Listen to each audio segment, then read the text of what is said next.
अहमद अपने दोस्तों के साथ पुरानी हवेली में दाखिल हुआ। शर्त लगी थी कि जो सबसे आखिरी दरवाजा खोलेगा वही जीतेगा।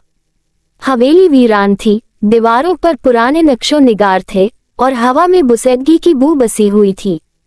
एक एक करके सब दोस्त पीछे हट गए, मगर अहमद जिद्दी था। वो चलता रहा, हवेली के आखिरी कमरे तक पहुंचा। वहां एक पुराना स्याह दरवाजा था।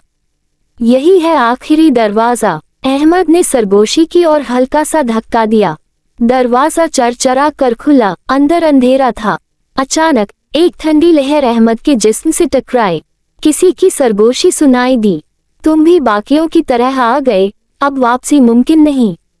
अहमद ने पीछे हटना चाहा, मगर दरवाजा खुद ब खुद बंद हो गया। दोस्तों ने बाहर से अहमद की चीख सुनी, लेकिन जब उन्होंने दरवाजा खोला, अंदर कोई नहीं था। सिर्फ एक पुरानी तस्वीर दीवार पर लटक रही थी, जिसमें अहमद कैद था, हमेशा के लिए।